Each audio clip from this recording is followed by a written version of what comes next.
I remember husky. Like they had to get me the husky size. That was the nice way of calling it for the fat kids, right?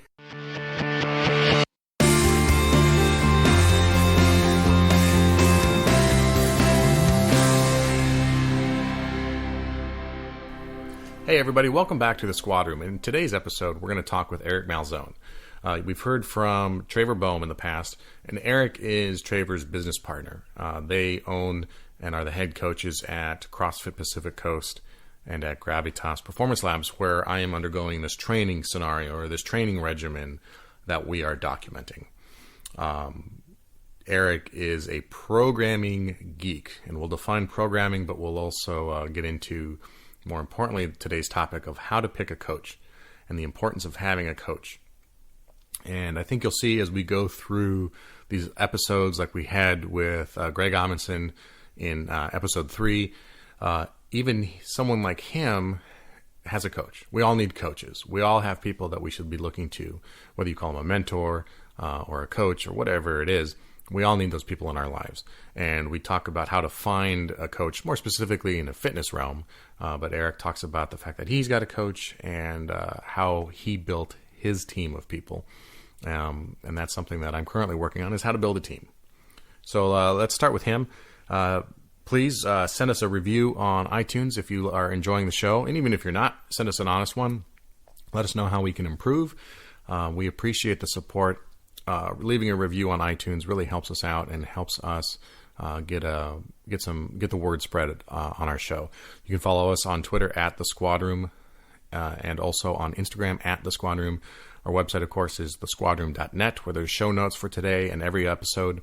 There's links to resources that are related and other stuff to help you out, blog posts on related subjects. Also, you can check out or email us at our email address, which is squadroompodcast@gmail.com. All right, so here's Eric.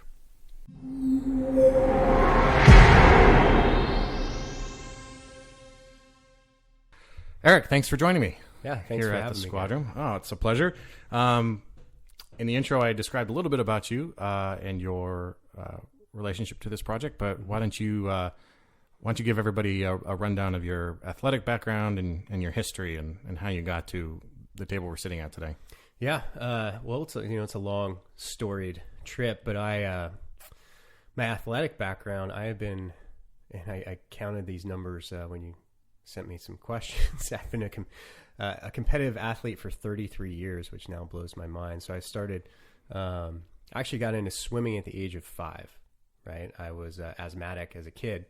So my mom got me into swimming. I took to it very quickly and started swimming in meets immediately. And from that point, I really never stopped doing anything in competition. I really liked it.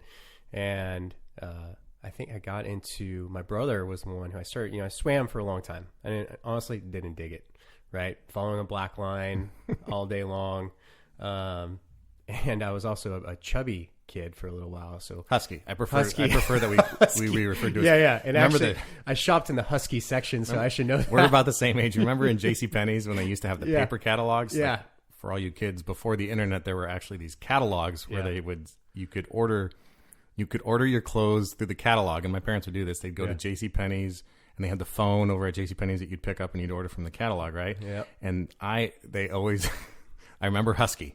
Like they had to get me the husky size. That was the nice way of calling it for the fat kids, right? Yeah. I would prefer when we had to shop for uniforms for school. It was I'm like, Mom, I want these. I want these pants. No, honey, no. You have to shop and let's go in the husky section. That's where we are. I'm like, oh man, that's brutal, Mom. So yeah, I was a husky kid. So getting into a Speedo every day was, very encouraging to drop some weight. That's beside the point. So when I got to about the age of 12, I wasn't big into swimming. My brother said, hey, you should try water polo. So I went to a summer camp and really liked it. Really, really dug it. And that springboarded me into a career that was probably about 18 to 20 years long. So I played all the way through high school, went to college, played there. And then I played for a master's club up in the San Francisco area for about 7 years after school. And then I found CrossFit, and that was probably overlapped for about a year or two. And since then, it's been, gosh, I guess 7 or 8 years since I started the sport, and absolutely love it. And you and Traver met, for anyone who's listening to this episode first before some of the other ones, Traver is my personal coach from Gravitas. He's your partner in Gravitas Performance Labs and in CrossFit Pacific Coast. CrossFit Pacific Coast. That's a mouthful if you say it fast. Yeah. You guys met at school, right? Weren't you both on the water polo team together? Yeah, we were both on the water polo and swim team together. That's how we met.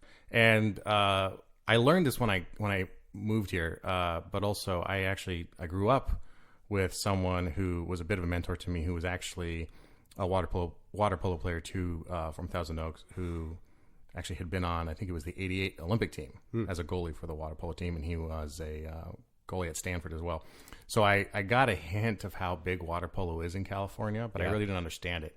It's like lacrosse is to an East Coaster. Right? Yeah. It's huge here. Yeah, you nailed it. That's exactly when I played. Actually, we went to college in the East Coast, and no one really knew what water polo was. Similarly to very few people know what lacrosse is here, but it's very popular on both sides, opposite. Yeah, and that's exactly how I describe it. It's like the lacrosse of the West Coast. Yeah, it's hugely popular, extremely competitive. High school programs here are highly competitive. Yep. So yeah, you've been performing at those elite levels for a long time. What were you doing before you found CrossFit? Yeah, before I started CrossFit, I was living in San Francisco, just doing, the normal post-college, trying to figure out my life, what I want to do with my career. And I was playing water polo, so 2 nights a week plus tournaments on the weekends most of the time. And then I had the normal gym membership. I was doing the, looking in the magazines for a good bodybuilding routine or whatever we thought strength programming was in, the 90s, early 2000s. And that was it, man. I was just, going in. I had chest and shoulders, and then I had buys and tries, man. No leg day. So, and before that, I'd always had a coach, through high school and college. We always had a coach who would give us our strength and conditioning program. I didn't, I paid attention to it, but you really just kind of thoughtlessly went through it. And that was the point. You had a coach who told you what to do. So, very masculine in that role. Someone told me what to do, I do it. And that was it.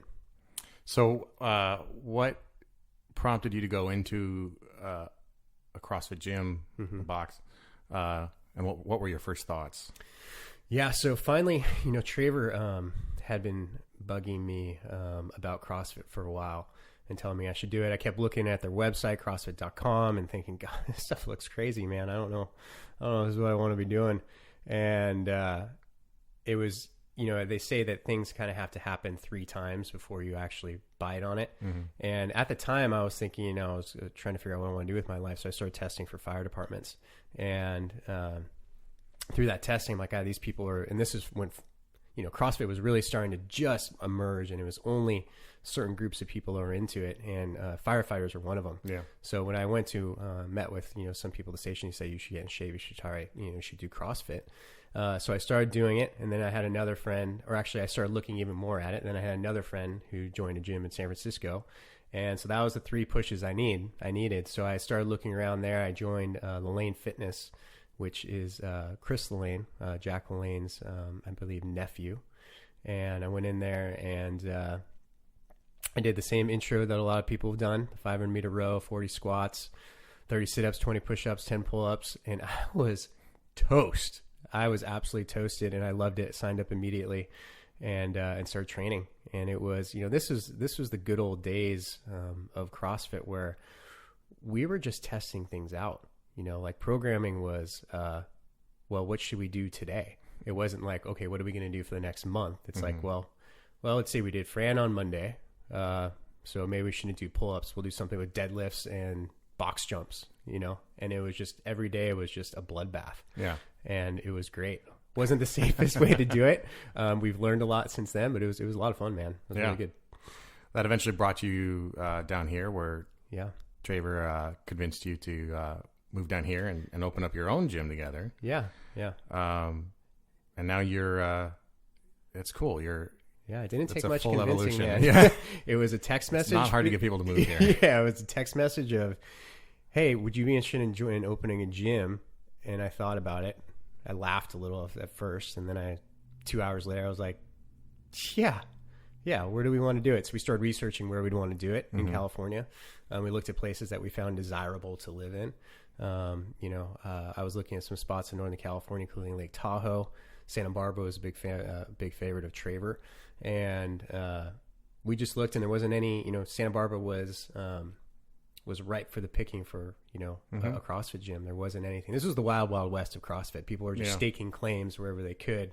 And Santa Barbara was a claim that we saw open, and we went down there. There is a gym, CrossFit Santa Barbara, that was here as well.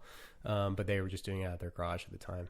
Yeah, it definitely seemed, you said firefighters were early adopters of CrossFit, but so were police for sure. Yep. And that's how I learned about it originally, through some of my partners. But yeah, when I went out and looking for resources, it was their website, the HQ website. There wasn't much else. There wasn't anything in town really, initially. And then all of a sudden you were here.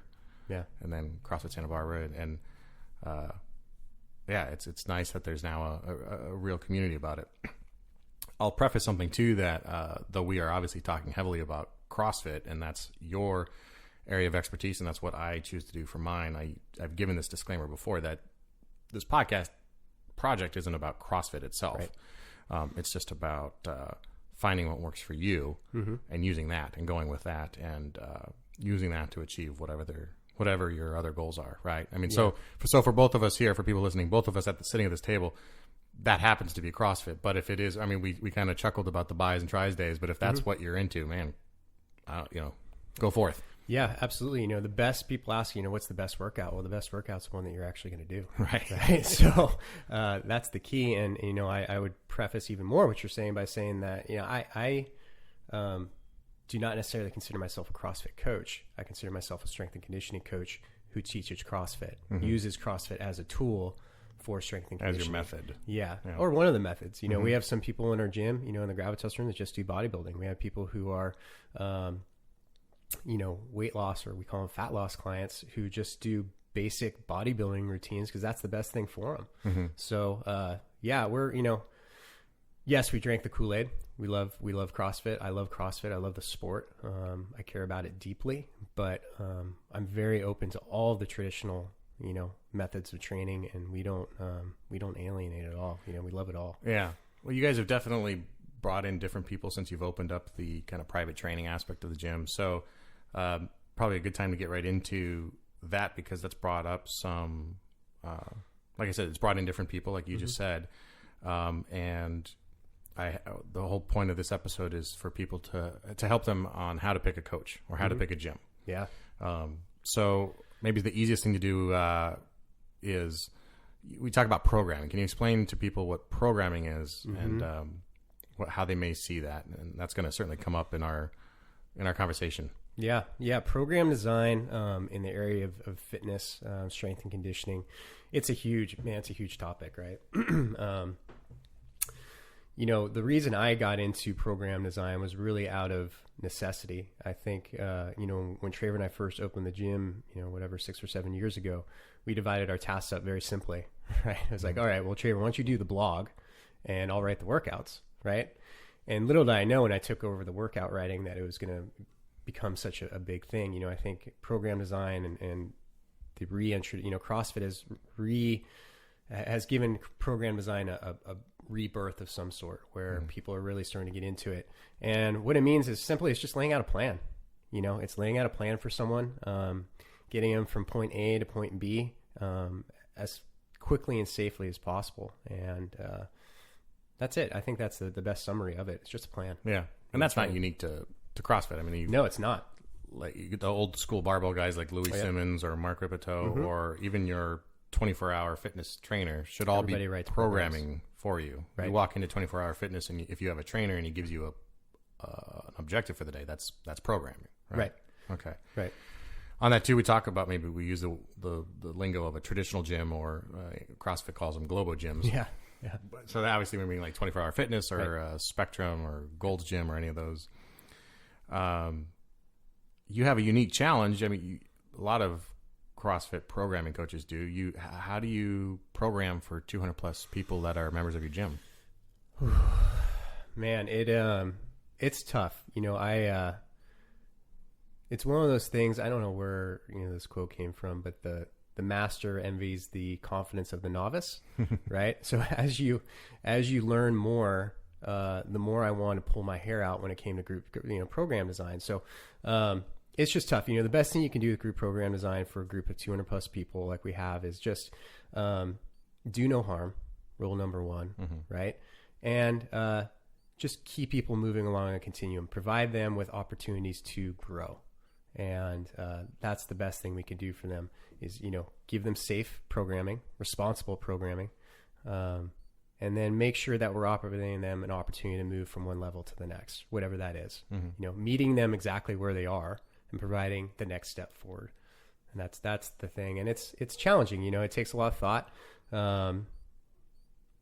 Yeah, that's the best you said something just now that's kind of interesting to me that I've experienced before, meeting them where they're at. Right? I think that we may have just finished the episode right here and there with that issue because having tried personal training before in a traditional gym sense, that seems to be the people's biggest external struggle. I mean, there's a lot of internal struggles when you're dealing with trying to get in shape and all that, but one of the things when they go out for help is finding a trainer who will meet you where you're at.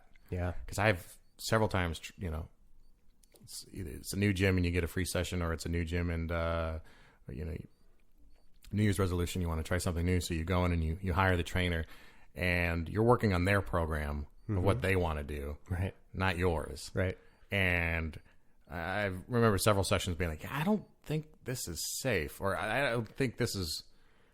Is he trying to kill me, or is he really trying to get me moving, because he seems to be 5 steps ahead of where I actually am. You know what I mean? Right. That seems to be such a big issue. Yeah. So finding a coach who will meet you where you're at. And we talked about that with Traver in a different episode of really being honest about where you're at. And that starts with me or one of our listeners being honest about where you're at, and then being honest with yourself, but then honest with your coach.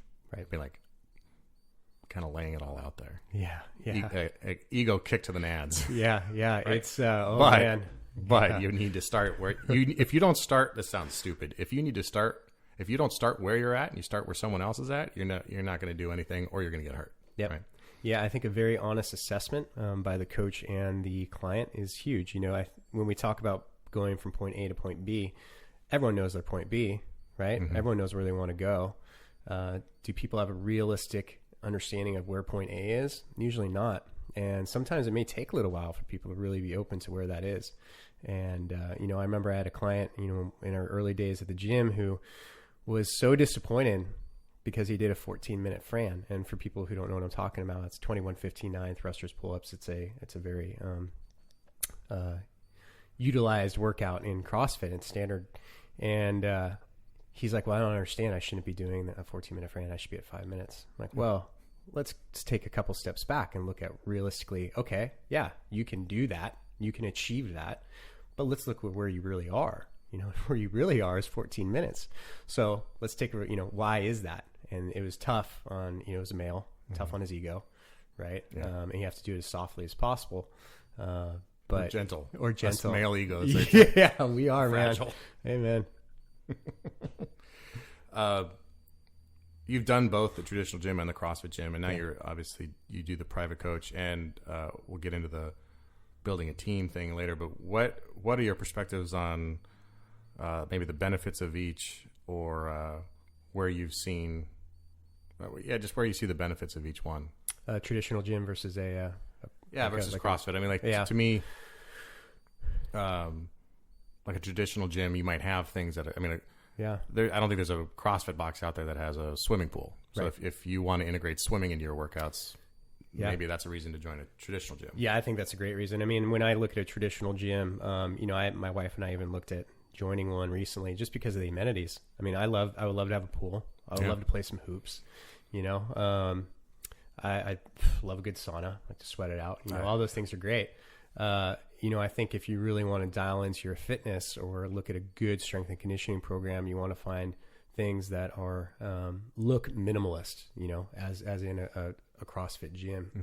I was at a really interesting summit a couple weekends ago in San Diego, where there was a gentleman, Steve Maxwell, who did a talk on his first 50 years of fitness in the world of fitness, and he went back and he went farther back than that, like 100 years. And the gyms of the 1930s, there was a painting or like a pencil drawing of a gym in the 30s. You know what it looked like?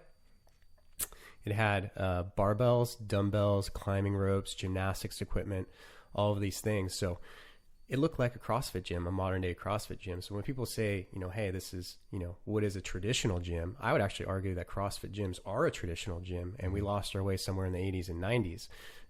So yeah, a long-winded answer, but I think amenities are great. Love them. I love all those things. But if you want to dial into what it is to be truly fit, in a functional aspect, a real life aspect of fitness, then you want to go visit a CrossFit gym.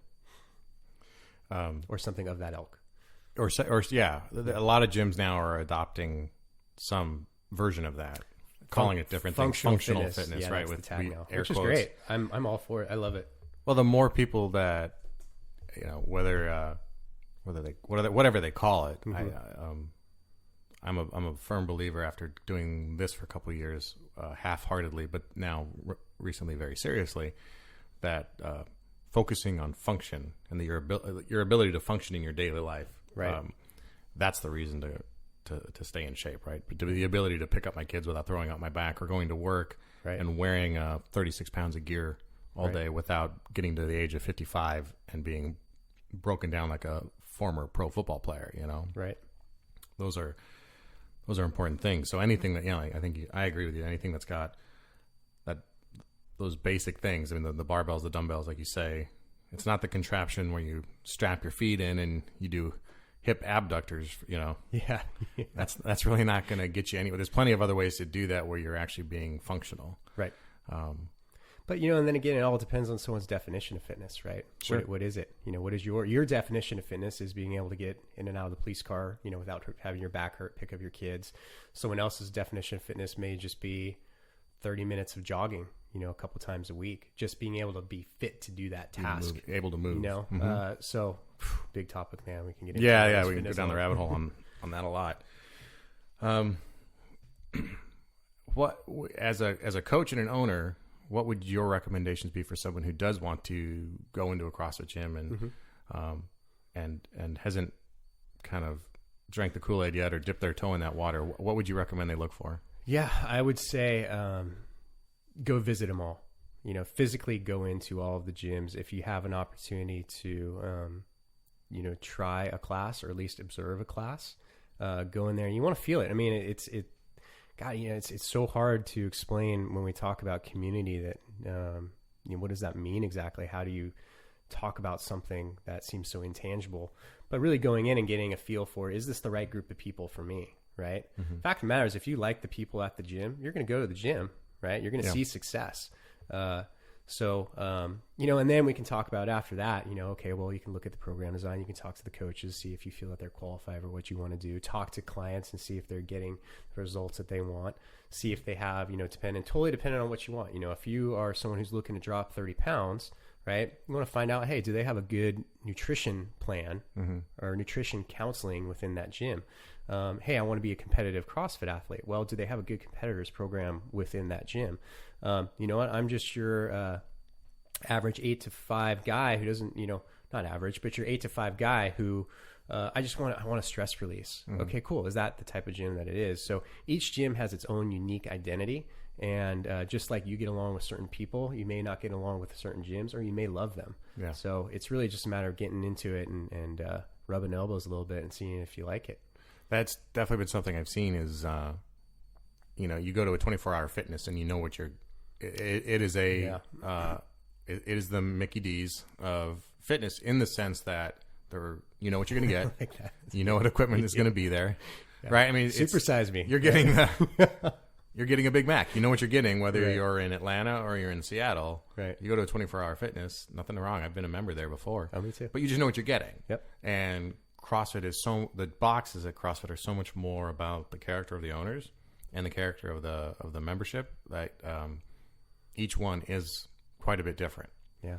I know when I came to you, my big issue was mobility, and I was coming off that broken back from my bike accident, and I needed a lot of emphasis on mobility and very little emphasis on PRs or doing workouts as prescribed, and a lot of scaling. Mm-hmm. So that was what I kind of came to you with. And I remember our conversation. I said, is this going to be a gym where you guys focus on mobility, and where I'm not going to get grief for not doing it as it says on the whiteboard?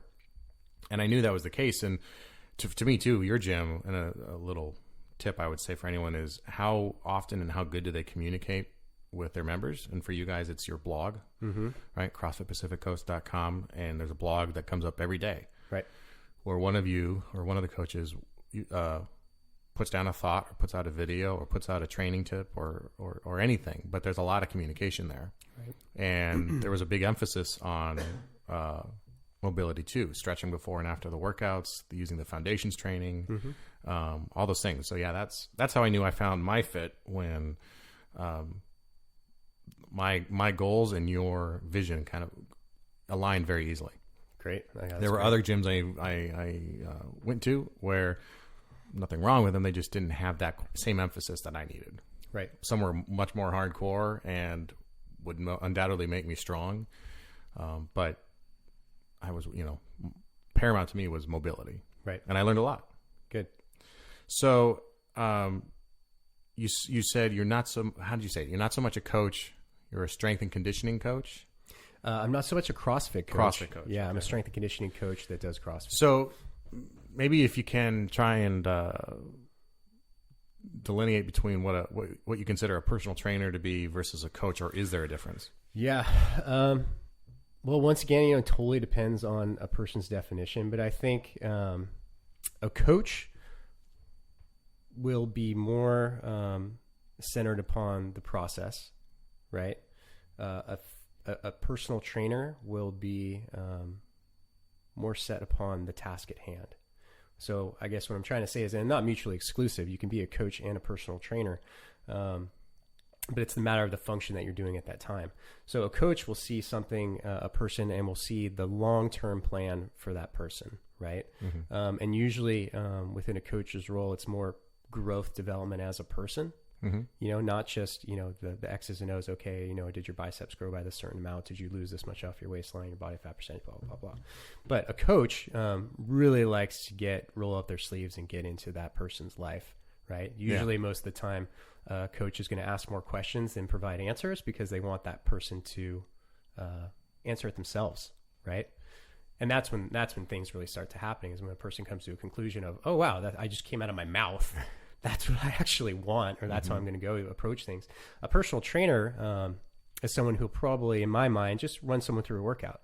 Okay, notice that, putting you through squats. Okay, well, you're not, you don't have a proper amount of dorsiflexion, so we're going to have to fix this with some mobility. Or, hey, move your elbows this direction when you're doing this movement. Whatever it is, they run you through those tasks at hand. Mm-hmm. So in my mind, that's the difference between the two. Is one is more process oriented, one is more task oriented, and they can combine. They meet in the middle all the time. Sure. I think that's a good point, though, that they ask more questions than they give answers to, and that's been my experience. But that's helped me flesh out some of those other issues, and it's also led to good discussions about the surrounding issues around surrounding issues around fitness, like nutrition and sleep, supplementation. Right. Until this process, I'd have a hard time going to a trainer and asking about sleep tips or right. Supplementation other than creatine and protein, bro. Sure. You know what I mean? So, yeah.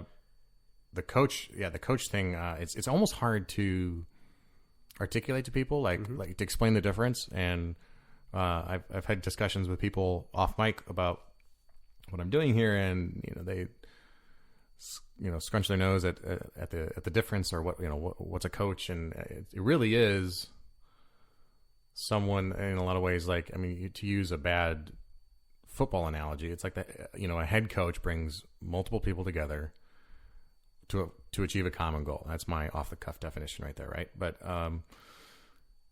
they organize all these different aspects of it, you know? Right. So if you think of yourself as one giant football team, your nutrition is part of that team, your sleep is part of that team, your workouts are part of that team, your mental game is part of that team. Oh yeah, man. I love that. So, great analogy. Yeah. But they're all within you, but a coach is really there to get those all aligned towards that common goal. Yep.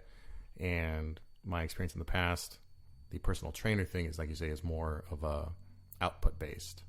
Right. You know, let's do this today. Keep your elbows in.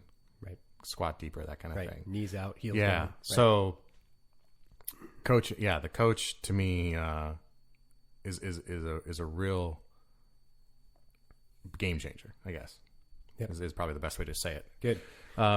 We defined what a coach is. What is probably like picking a gym, but what are your suggestions on how to find a coach or how to pick a coach? Yeah. You know what? Totally. Once again, it would, you know, if I had an example of what the person is and what they're looking for, I think I would provide a good answer to that. But it's tough. You know, I think if you know, if my goal, my point in B is to, you know, like we said earlier, that avatar of losing, someone who wants to lose 30 pounds, right? I would find somebody who, you know, has seen success in that area, you know, successful fat loss, and ask them, be like, hey, how did you do it? Do you have a coach? Right. And seek out that person. You're going to find a coach mostly by seeking it out, because you will find them, you know.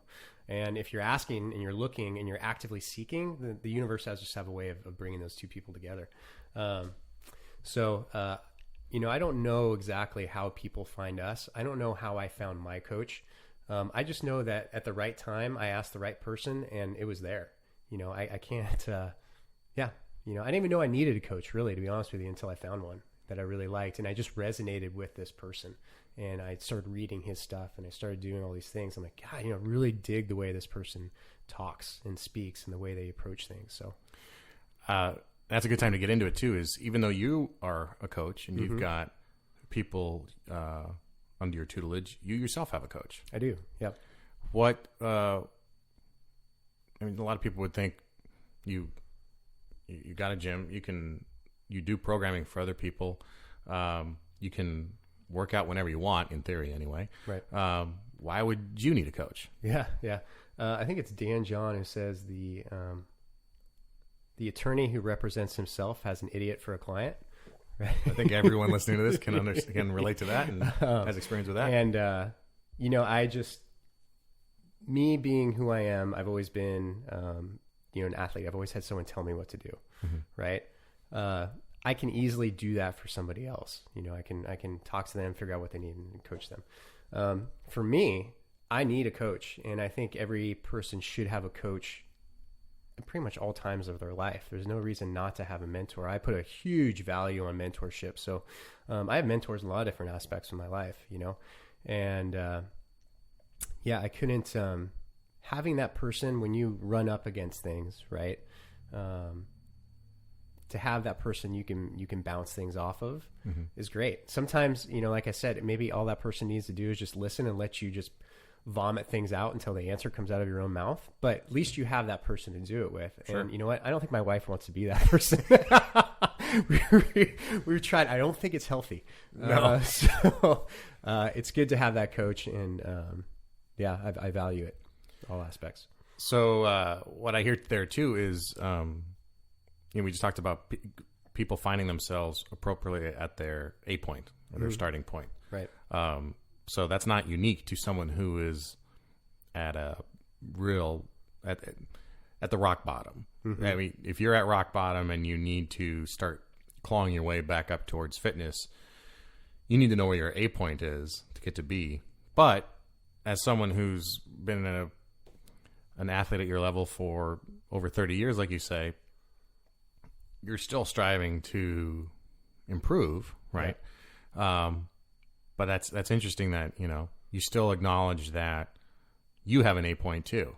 Now your A point, at some point, you achieved your B point, but if you want to keep improving, that becomes your A point again, right? And you kind of start over with where you're going, and as you progress, you're of course now C, D, E, F, G Right. to stay with that idea. But knowing where you're at, that's cool that you see the value in that, but that you kind of understand where you want to go and where you're at, and that there's someone out there. Having someone out there is going to help you get there.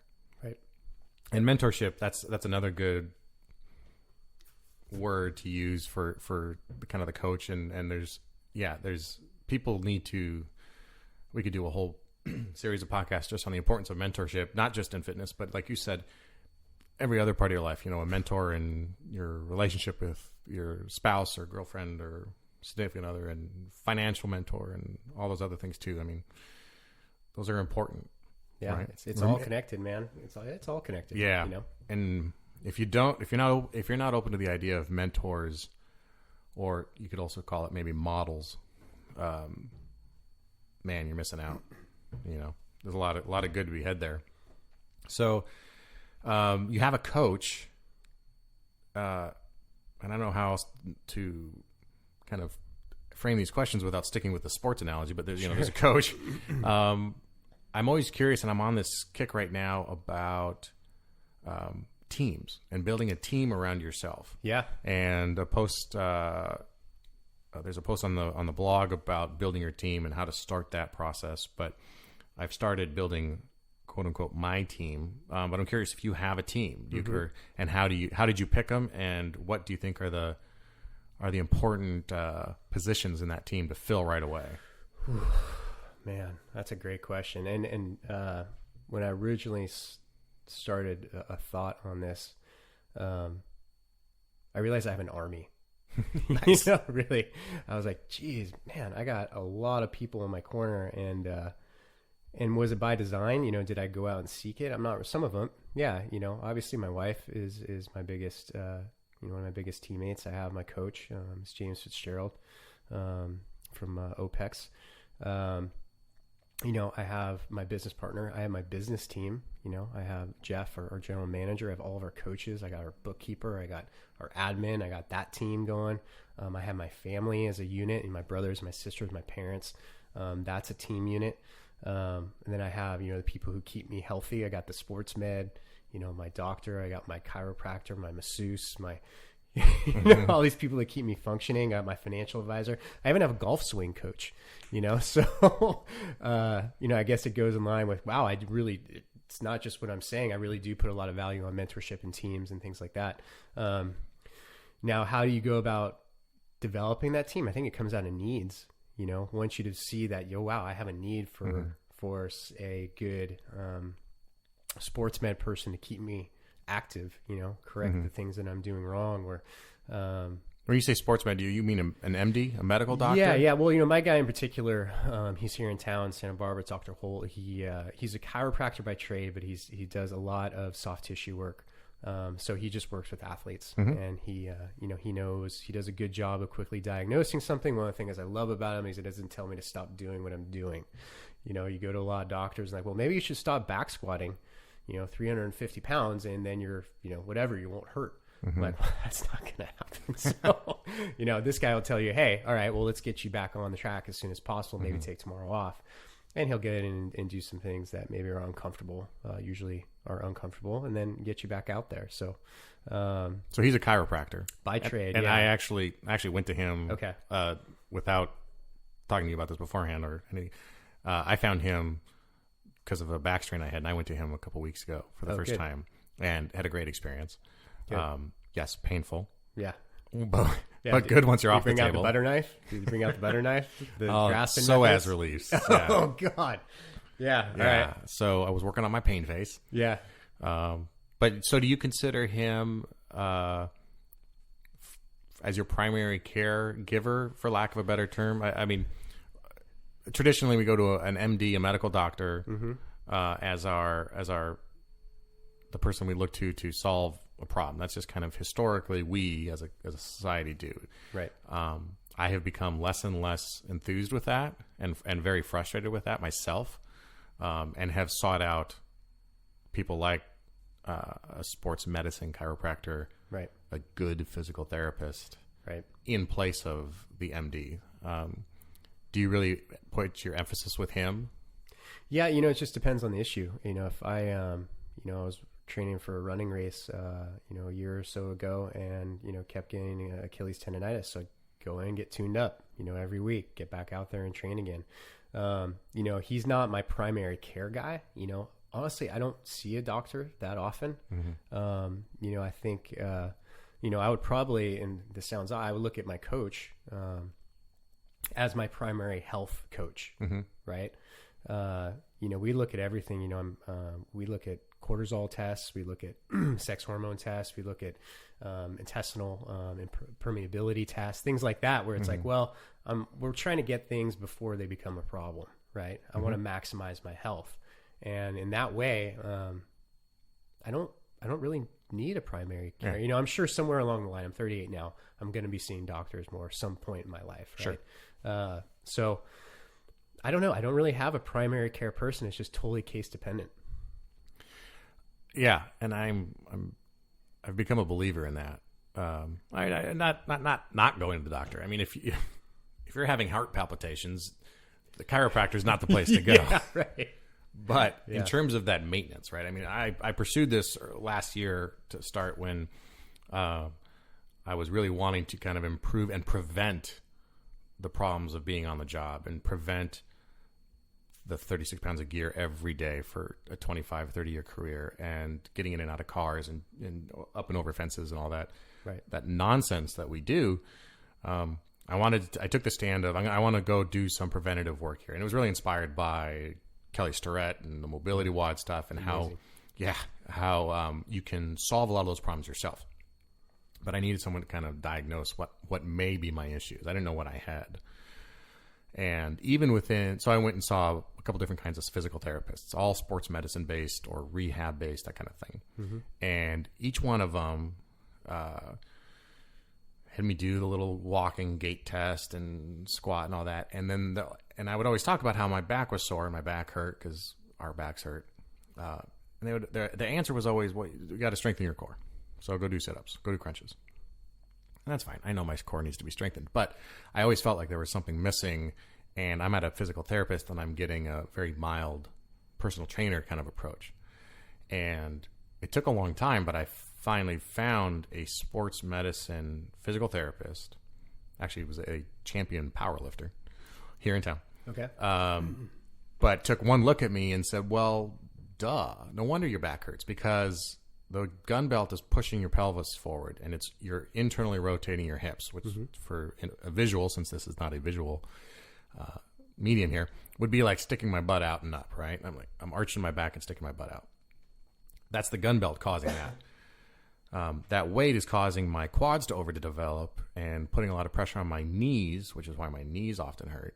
And my quads are now super strong, super stiff, causing a lot of numbness.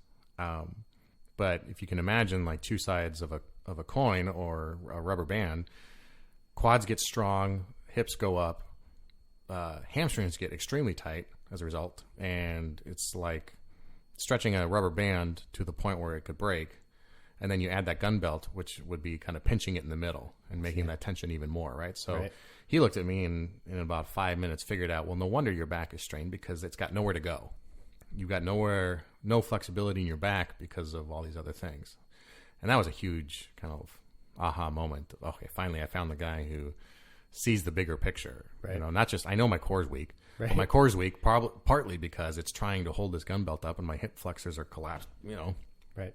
So that became a big part of my team, is that physical therapist. And then going to a chiropractor I found who mirrors that same approach.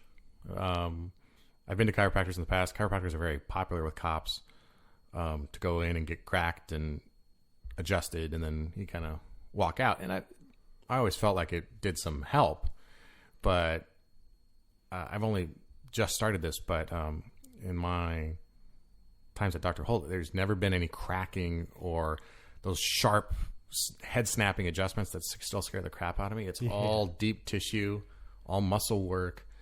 And both when I leave PT and I leave a sports medicine chiro, I can feel equal pressure on both my feet.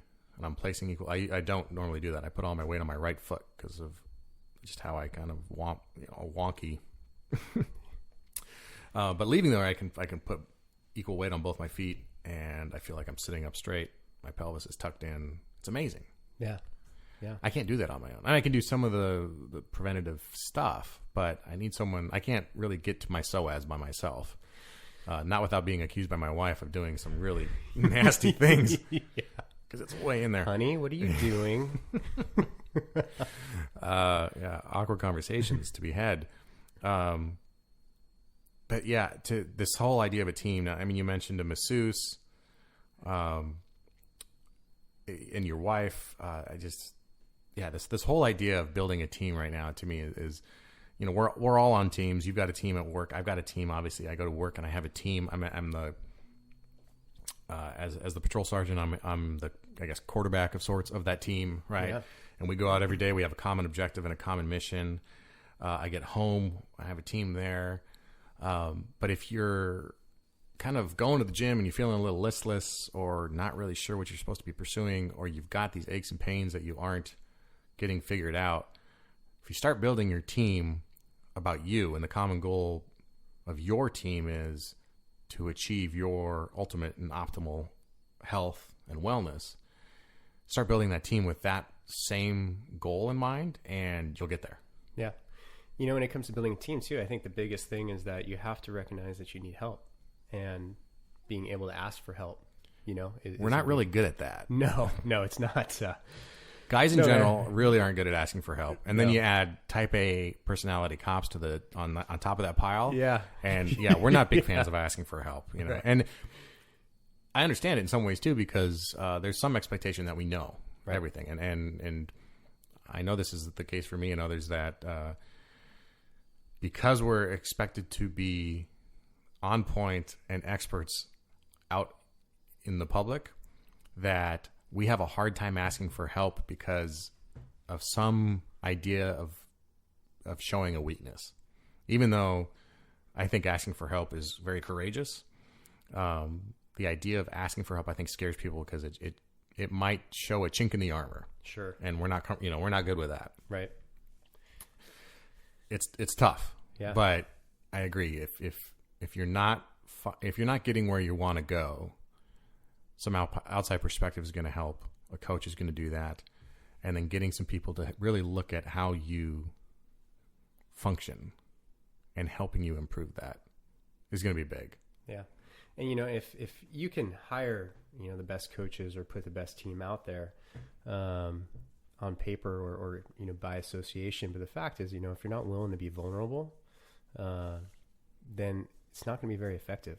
You have to be willing to be vulnerable, because that's just simply where growth happens. That's where you get down to the nitty gritty of, okay, this is really what's going on, right? Yeah. And working with private clients, sometimes it's taken months, maybe even close to a year, to get down to brass tacks with somebody. Mm-hmm. Like, what is really the underlying factor of what's going on here? And all jokes, first months may just be joking around and things like that, and all of a sudden you get underneath that one layer of onion, and everything unravels, and then you're starting to get some real progress, and you can start moving forward. So I think anytime you look at asking for help, people will say, well, I have a consultant, or I have a coach, and we meet, but is it productive?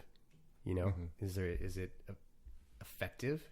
And if it's not, are you truly allowing it to be by being vulnerable? And that's a key thing when asking for help. It's not just asking for help for the sake of asking help, but with the intent of actually receiving help and wanting it. Having to be open, needing to be open to it. Yeah. It's the same. I see the parallel to, a relationship with your wife, mm-hmm. or my wife, obviously, right? Either one of us or anyone who's married. If you go through that relationship without your willingness to kind of show yourself or be yourself or allow yourself to be vulnerable, you're not going to have an optimal relationship with your spouse, right? And that's where the growth and the relationship builds with your wife or your husband or whoever. That same is said of friends, and the willingness to be vulnerable, that's takes a lot of courage, but that's where the profit is. That's where the juice is of really moving forward. Yeah. I think. I totally agree, man. Something I think I've probably only learned in the last couple of years is the willingness to drop your ego and understand that we all have things we can learn from other people.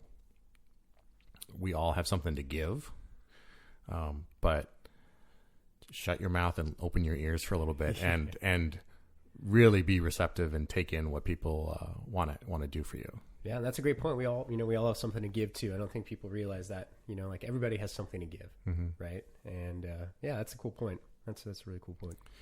So, in addition to the idea of building a team around yourself, this is another question. I don't know where I got this. I think I got this from Tim Ferriss's podcast, but this has fascinated me recently as I start my own. But do you have a morning routine that you go through, or a nighttime routine before you turn in for the night? Yeah, my morning routine is probably the most regular. In the days that I'm not coaching the 6 a.m. class, I get up.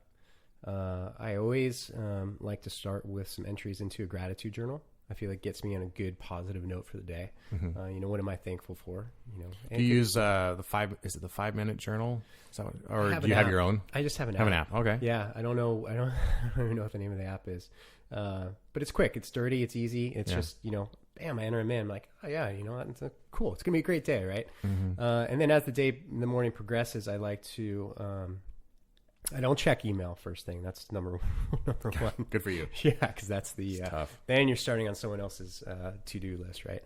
I like to get all of my creative or what I call flow work done in the morning, right? The things, that's when I'm fresh. It's my brain's fresh. So any articles I'm going to write, any program design I'm going to do, anything that is business development, that's new. I like to get that done early. And, I'm usually up somewhere between, the hours of 5 and 6:30 a.m. So, if I can get all that stuff done, I can make some progress towards some goals in that time. The rest of the day is fun. I can take whatever happens with it. I can go in, I can train, I can coach, just kind of float around and help out. And then in the evenings,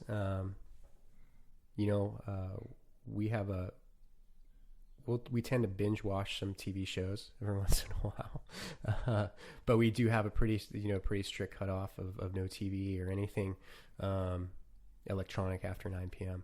So that's our goal. It's kind of wind down. Yeah, wind down. We start to read or just hang out, talk, and just let things naturally wind down. I respect quite a bit the cycles of the sun and the moon. It's our natural inclination to, we should be, as the sun goes down, we should start to wind down. So that's something that I respect quite a bit. Other than that, I can't think of anything. Those are the major routines I like to respect and uphold. Traver's got me doing meditation right now. Yeah. And I sense it will be ongoing. Yeah. It's good stuff. Have you ever tried it? Yeah, I have. I meditate. I don't do it. I do not meditate regularly. I usually meditate at times when I feel like things are maybe getting a little out of control. I do go to it. It's great. I do it right here in my house. Man, it's hard. Yeah, it's a hard thing, and I think when people start to understand the difference between their two minds, right? And there's the thinking mind, the observing mind. When people start to catch on to that, it's hugely powerful. Yeah. And just the sake of sitting down and trying to not necessarily quiet one or the other, but just recognize the difference between the two is huge, So I like meditation, and sometimes, I combine it just with some stretching. It doesn't have to be, meditation doesn't have to be strictly sitting in a certain pose and doing it this way and having your hands here. Right. I think that's what people have a hard time with, is like, meditation is anything that gets you observing your own mind, whatever that is. And I always thought meditation was a crock. I'll be honest with you, really, up until a couple years ago when I was starting to hit some very stressful points. And I get it. Now I get it. I was wrong. Right? I was wrong. apparently, thousands of years of people meditating has something to say. So, yeah, I dig it. I think it's a great practice. I suggest people do it, but I think a lot of times people have to find it on their own. Yeah. Otherwise they think it's just, something wrong. I don't want to sit still for 10 minutes, right? It's not easy. It's not easy. Getting your mind just in a place where you're able to do it can be tough some days. Mm-hmm. And, or just finding a quiet space to do it. Yeah. Can be hard. Dude, like I said, I got 2 kids who are up, way before the sun. Yeah. And, recently I've been even trying to, I try to get up even earlier than my wife, who works from home, get up earlier than her. So I have like 45 minutes of uninterrupted time. And even then, without a doubt, one of the kids wants to wake up early or, has a potty break or yeah. People are looking for to start meditation. And the thing that helped me was I found a meditation center, and I went for, it was just 30-minute lunchtime sessions where they go and they lead you through it. And one of them was focus on stress, and it was awesome. I learned so much in just 6 30-minute sessions, right? And and it helped a lot because it's that environment is there already for you. Yeah. It's set up for you so you can find it. And it's just, it was great. It was, I really, there's meditation centers all over the place. So, and that gratitude journal, that's something else I've done, and I continue to do. I find a lot of value in that. I use, I think it's called the 5-minute journal. So it's just a bound book. It's the same questions every day. I don't remember all of them off the top of my head, but what would make today great? What are 3 things you're grateful for? Goals for the day. Those kinds of things. And then those are meant to be written down in the morning. And then at night you go back and say, what could I have done? There's, 2 things I could have done better. 2 things that went great. That's helped me a lot with my, I guess, being present. And then, like you say, starting every day with some sense of positivity, and ending every day with not only some sense of positivity, but some knowledge of how to move forward, or how to make tomorrow a little better, how to tweak my reactions or my work just a little bit, so that maybe I don't repeat those same mistakes. And I have found that I'm better at not repeating mistakes if I do evaluate those things just for 2 minutes at the end of the day. I'm not perfect at it. It's spotty using it, but I'm trying to get in the habit. But that's something I highly recommend to anyone. I'll post a link in the show notes to that journal, or even just get a blank journal at the store and just write a few things down every day, whatever it is. Yeah, that's awesome, Garrett. That's really cool. Yeah. So another question I like to ask people, because I'm a gear geek. Every cop is. We all like our stuff. I was trying to think of the name of it, but we like to call everything tactical, right? Everything's tactical. Yeah, great word. And I had a boss. We had a big operation this week, and he actually asked me to pass him the tactical paper.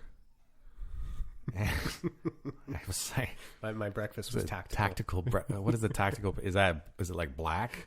And it's like super low profile. I mean, how is paper tactical? I was like, that's a bit much. Anyway, that's a long detour from gear and things. And I'm as guilty as anybody, and especially, again, guys and then cops. But we all love our stuff. Mm-hmm. What are some products or processes, or maybe like you mentioned, an app or supplements or apps or a website or a book or a membership that you're really jazzed about right now? Yeah, 2 apps that I use, and I don't think they're a secret, but one, myfitnesspal.com is something that I use all the time for my clients, for myself. If you are serious about, changing your body composition, if you're not journaling your nutrition, then you're not serious. And that's just the fact of the matter. So I use that all the time. It's great. The other one, which has really helped me as someone who does program design for, 20 plus people and different things. I have an app called Send It Now, where I can do someone's program design, maybe if I'm going on vacation, and then I can have a time where it's going to be emailed out, and it just goes through my Gmail. So I can it's going to be sent out. Like I do it all through the week, but it all gets sent out on Sunday morning at 8 a.m. Right. that has changed my game quite a bit because now I don't have to wake up, or maybe I can take Sunday off and I know it's all going to go out.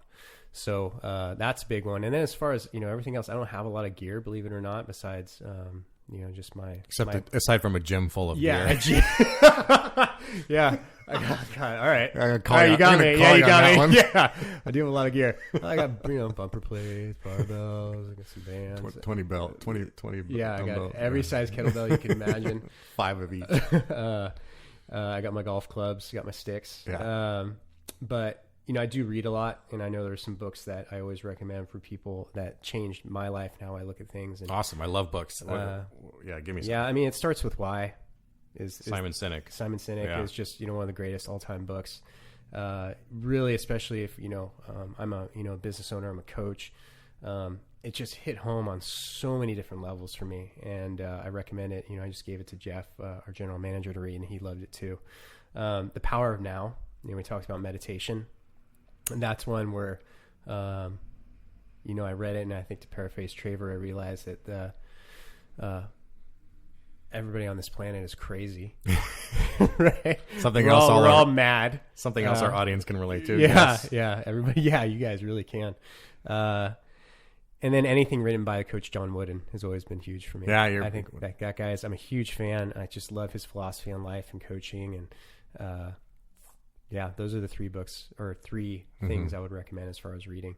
But I've read a lot. I continue. I love to read. I think it's free. There's another Simon Sinek book good for my profession, and especially good for supervisors. Leaders Eat Last. Mm-hmm. Right, that's another one to recommend, and I'll post your recommendations in the show notes again. People can go to the website, and there'll be a link there to Amazon. You can check them out and purchase them right there. In fact, I highly encourage you to do that because we're an affiliate link of Amazon, and they help give us a little bit of funds back to help fund the batteries and recordings. Okay. Yeah. One other one I'll throw in there too for men and even women who want to understand men a little bit better is The Way of the Masculine, or The Way of the Superior Man. It's a short read. It's one where you'll probably read about 5 pages, put it down, and be like, holy cow, what just happened? I'll come back to that in 3 days. And then, but everyone I've handed that one off to is pretty mind blowing. And what was the name again? It is The Way of the Superior Man. The Way of the Superior Man. Yep. I'll have to pick that up.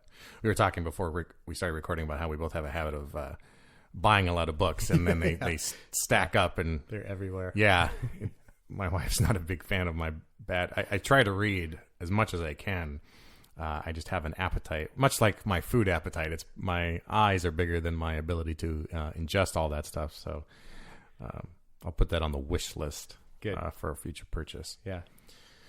Well, thank you for joining me here. I think it's great. We talked about how to pick a coach, how to align and find someone who's got your goals and objectives in mind, and the importance of being vulnerable and being really willing to evaluate your A point when you go find that coach, and that building that team and the importance of that team, a little bit of routine. So thanks for coming back on. Would love to have you back on another time, and we can maybe go down that wormhole of programming, and you can talk a little bit more about that for anyone who wants to. Yeah, I know all day long, brother. I know you could. I would run out of recording space with how much you would you enjoy that stuff. So yeah, well, maybe I'll just come over with a mic and just turn it on and leave and let you talk for a couple hours, and then I'll come back up and pick up my gear. That's just my normal Tuesdays anyway. So. All right, man. Well, thanks for joining us on the Squadron. Where can people find you? And also, where should they go to learn more about what you guys do over at CrossFit Pacific Coast and Gravitas? Yeah, just CrossFitPacificCoast.com, and then GravitasLife.com is where the places you can find us, and you'll find ways to contact me there. Any questions, you can email me at Eric, ERIC, at GravitasLife.com. Awesome. Yeah. Twitter, Instagram? Not too big on those things, man. Yeah. Good for you. Yeah. Hashtags, I don't know. No selfies? No selfies, man. Yeah. All right, cool. Thanks, man. Appreciate it. Appreciate it. Bye now.